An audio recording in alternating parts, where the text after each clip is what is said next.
Kita dari Weda Posana Ashram ya mengucapkan selamat atas suksesnya Mahasabo yang pertama di Santa Bana, Griyo Payu, Santa Bana. Terima kasih, Tuhan sudah memberkati kita semua dan dilancarkan. Mudah-mudahan apa yang kita lakukan hari ini, pembentukan pengurus, dirahmati oleh Tuhan. Coba perhatikan kalimatnya, ucapan selamat mereka atas suksesnya Mahasabha Weda Posana Ashram di Bangli kemarin itu. Dia sebutkan Tuhan, ya.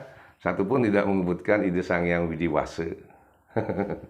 Saya teringat sekali ketika pertama kali saya membaca Agnihotra ya. Karena menarik sekali dikit-dikit Agnihotra kan. Saya baca ini bukunya Agnihotra, Raja Upacara Multifungsi dan Efektif. Di kata pengantarnya ini satu pun tidak ada kata Ide Sang Hyang Widiwasa bagi ucapan puji syukur, nggak ada. Jadi saya berpikir kelompok ini mungkin alergi dengan kata Ide Sang Hyang Widiwasa karena pikiran mereka selalu India, Weda India, ya, Weda India itu. Atau mungkin karena kebiasaan tidak menyebutkan Ide Sang Hyang Widiwasa, menyebutkan Baba, misalkan saya Baba, atau Krishna mungkin sehingga lupa menyebutkan Ide Sang Hyang Widiwasa. Akhirnya karena terlalu universal dia sebutkan Tuhan. Di buku ini dikatakan kan ini Raja Upacara Multifungsi dan Efektif Agnihotra itu nggak ada buktinya. Raja Upacara Multifungsi dan Efektif mau kerjasama sampai sekarang nggak ada buktinya. Tahun 99 loh ini. Tahu sendiri dari tahun 99 sampai sekarang apa yang terjadi itu. Kan itu. Waktu itu pertama kali, siapa sih ini orangnya, titip ini?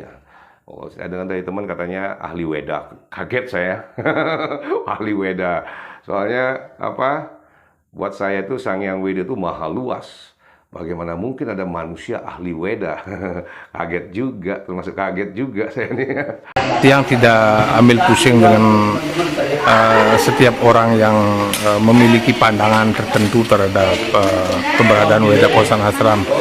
Yang penting kami memiliki keyakinan kami melakukan kebenaran, kami melakukan kebaikan.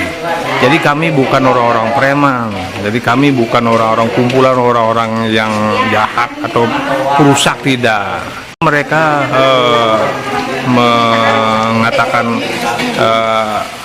Weda Posana Ashram adalah perusak, itu hanya mereka orang-orang yang tidak paham.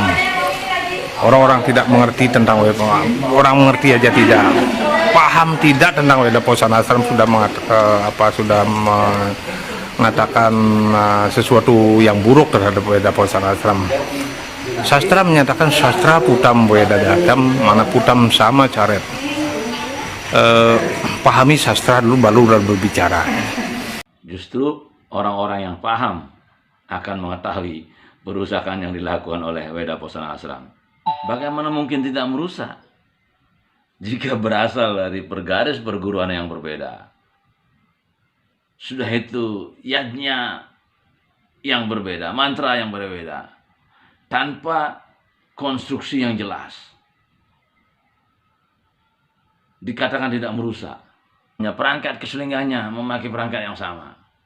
Jadi orang-orang yang tidak paham, dia akan tidak tahu kamuflasenya. Mereka kira pasti sama, selingi sama. Padahal jelas berbeda. Karena selingi terus terbalik. Panca yajnya terkonstruksi dengan sangat jelas.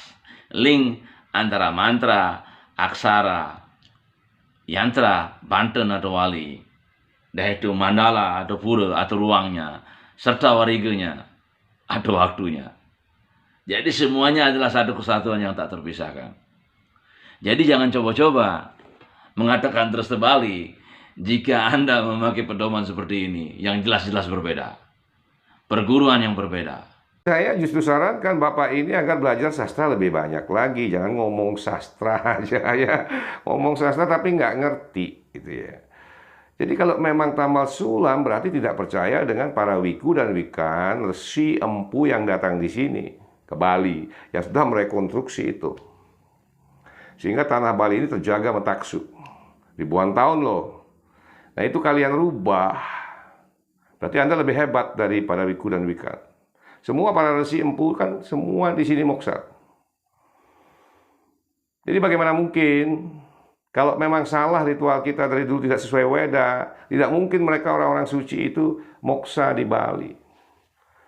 Jangan merasa jumawa dari para leluhur kita sendiri hanya karena ajaran-ajaran asing. Tambal sulam, tambah agni hotra, mana link. Nggak bisa. Kalau merasa hebat, buat ritual sendiri. Jangan ditambal sulam. Sekalian semua kekerap Dewa Nagari. Kemudian show upakaranya jangan dipakai. Pakaian juga, kuace jangan dipakai. Pakai warna, apa namanya, kunyit itu. Yang saya baba sering pakai itu pakai. Sekalian gitu. Lebih jantan Hare Krishna kalau saya lihat. Dia pakai pakaiannya sendiri. Nah ini mau kamuflase. Kacau ini. Saya berpikirnya positif saja ya. Apapun yang kita alami ini tidak lepas daripada hukum karma. Kalau memang karma saya harus mati, mati akan terjadi. Kalau tidak akan mati, diapakan pun tidak akan mati.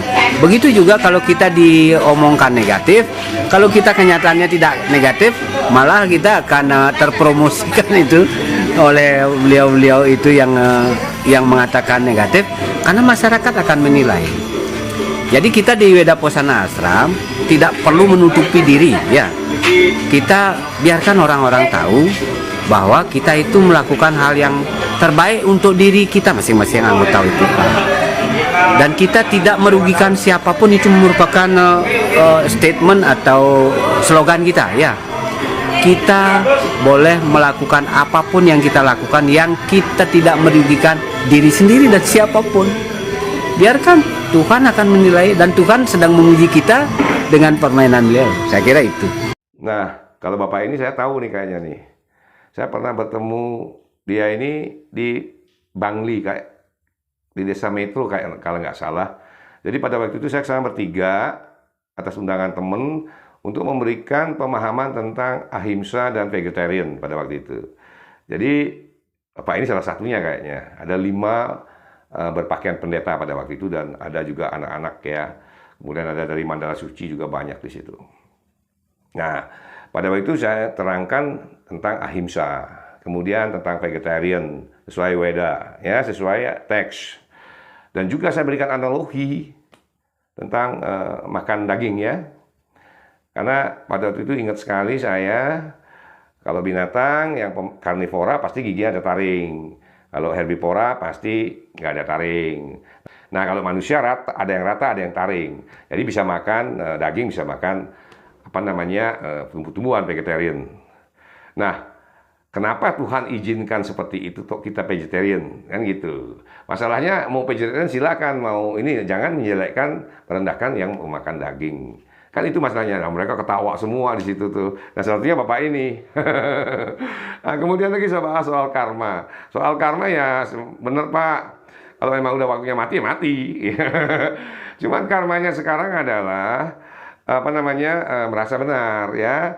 Jadi karma mungkin Bapak dulu gimana sehingga karmanya sekarang banyak yang melawan. Nah, terima kasih juga saya sampaikan waktu saya pulang itu bertiga dikasih semacam makanan sama Bapak ini. Tapi baru cek di rumah vegetarian. Akhirnya karena saya menghormati walaupun tidak ada mereka itu saya makan juga ya. Karena saya karena saya selalu yakin bahwa Tuhan selalu ada di sebelah kita gitu ya. Jadi kalau ada pemberian ya makan aja gitu. Tapi jujur aja nggak enak Pak, enak babi guling. Saya hari ini menghadiri Mahasabha WPA Pusat yang pertama. Saya bangga menjadi anggota WPA. Saya dari WPA Cabang Balangan. Dari awal saya terlahir dari WPA, sampai kapanpun tetap WPA. Oh iya Bu, Ibu lo tetap WPA. Oh ya Bu, silakan Bu, lahir PPA, tetap PPA. Ya, lanjutkan, gas. Tapi satu hal, kalau Ibu orang Bali ya, dari Megedong-gedongan Ibu waktu kecil itu, sampai 3 bulanan ya, Ibu tuh dipacarai dengan banten dan segala ritualnya ya, dengan mantra-mantra itu menuju sunyi Bu, ya, menuju sunyi, gitu loh. Sunyi itu sesuatu situasi yang tidak bisa digambarkan. Tuhan lah ya, Acintia, Sang Yang Widi. Itu dulu Ibu, bukan kewujud dia, ya, bukan ke Tuhan itu Sai Baba, manusia namanya Raju dulu, bukan. Atau Krishna, itu manusia juga, ya. Bukan itu. Jadi itu mesti Ibu tahu. Tapi kalau mau lahir dari PPA, mulai PPA, silakan. Gas, Bu. Tapi tidak boleh coba-coba untuk masuk pura di Bali.